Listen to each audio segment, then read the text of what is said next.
Assalamualaikum warahmatullahi wabarakatuh.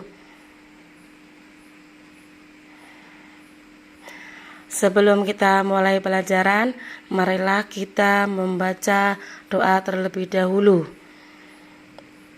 Mari kita membaca doa terlebih dahulu.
Pertemuan kali ini Ibu akan membahas materi bab yang ke-7, yaitu Rasul-Rasul kekasih Allah Subhanahu wa Ta'ala.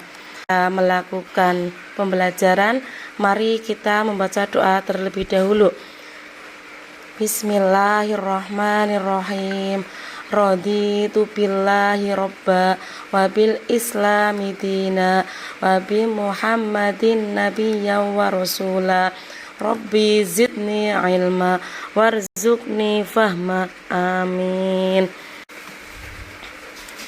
Materi untuk kali ini yang dibahas adalah tentang Rasul-Rasul kekasih Allah Subhanahu wa Ta'ala, atau istilahnya sama dengan iman kepada Rasul Allah. Ya, iman kepada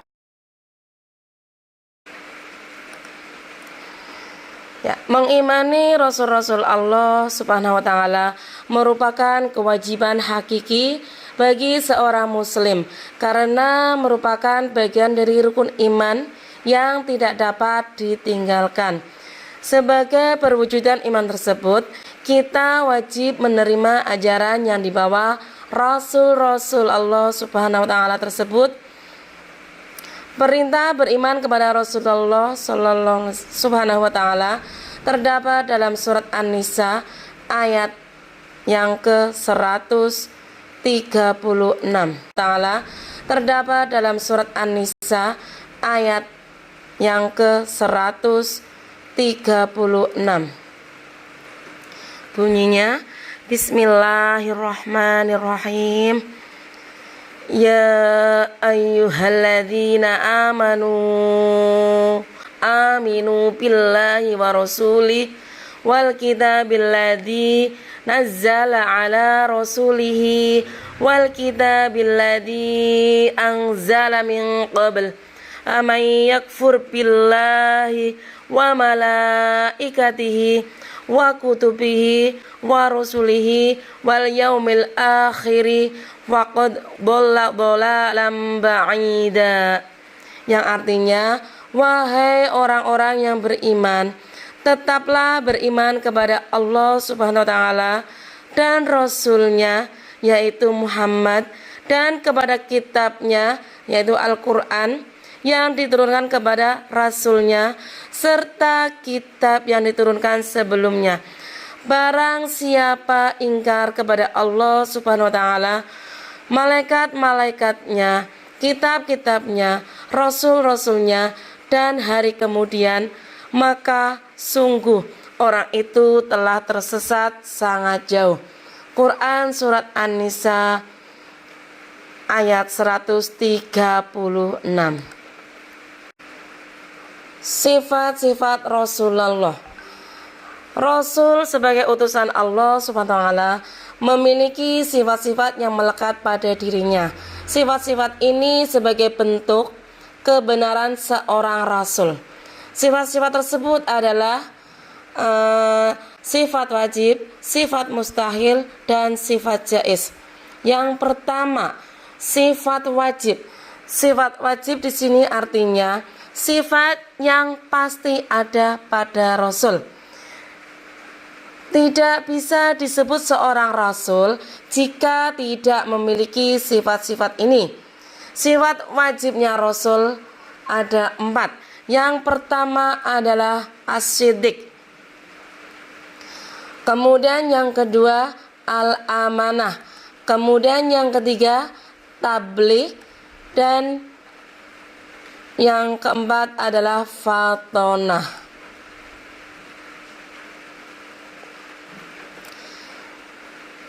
Ya, sidik itu artinya selalu benar. Maksudnya Rasul itu berkata selalu benar, ya.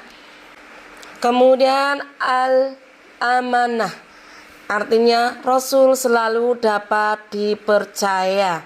Kemudian at-tabligh yaitu Rasul selalu menyampaikan wahyu. Kemudian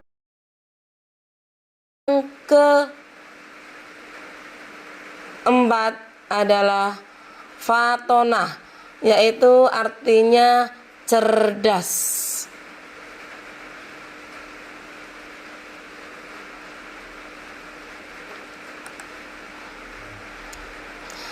Kemudian sifat yang kedua yaitu sifat mustahil.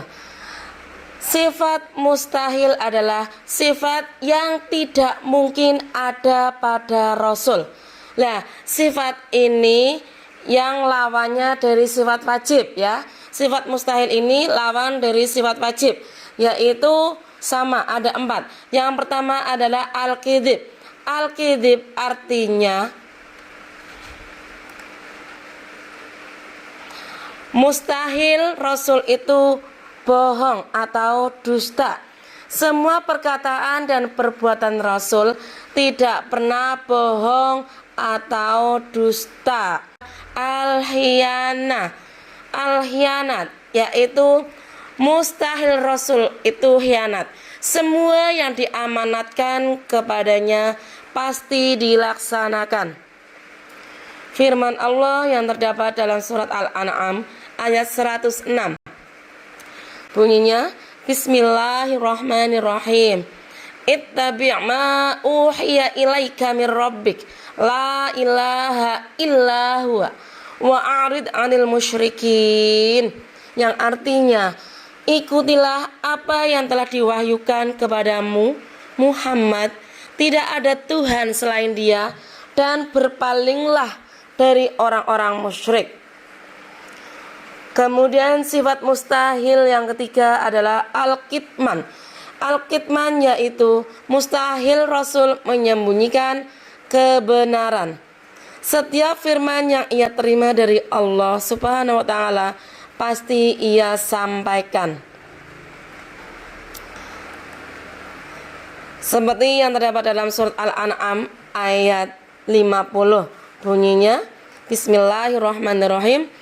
Qul la aqulu lakum indi khazainullahi wa la a'lamul ghaib wa la a'lamul ghaiba wa la aqulu lakum inni malak in attabi'u illa ma yuha ilai. Qul hal yastawil a'ma wal basir afala tatafakkarun. Artinya, katakanlah Muhammad, aku tidak mengatakan kepadamu bahwa perbendaharaan Allah Subhanahu wa taala ada padaku, dan aku tidak mengetahui yang gaib Dan aku tidak pula mengatakan kepadamu bahwa aku malaikat. Aku hanya mengikuti apa yang diwahyukan kepadaku. Katakanlah, apakah sama orang yang buta dengan orang yang melihat? Apakah kamu tidak memikirkannya? Quran Surat Al-An'am ayat 50. Kemudian sifat mustahil yang keempat adalah al-baladah. Al-baladah yaitu mustahil Rasul itu bodoh. Meskipun Rasulullah SAW tidak bisa membaca dan menulis, tetapi ia pandai. Seperti yang tercantum dalam Quran Surat Al-A'raf ayat 199, bunyinya, Bismillahirrahmanirrahim. Khudil afwa wa'mur bil urfi wa'arid 'anil jahilin. Yang artinya, jadilah pemaaf dan suruhlah orang yang mengerjakan yang ma'ruf, serta janganlah pedulikan orang-orang yang bodoh. Quran Surat Al-A'raf ayat 199. Kemudian sifat jaiz. Ya. Selain Rasul memiliki sifat wajib dan juga lawannya, yaitu sifat mustahil, Rasul juga memiliki sifat jaiz. Akan tetapi sifat jaiz Rasul dengan sifat-sifat Allah SWT sangatlah berbeda.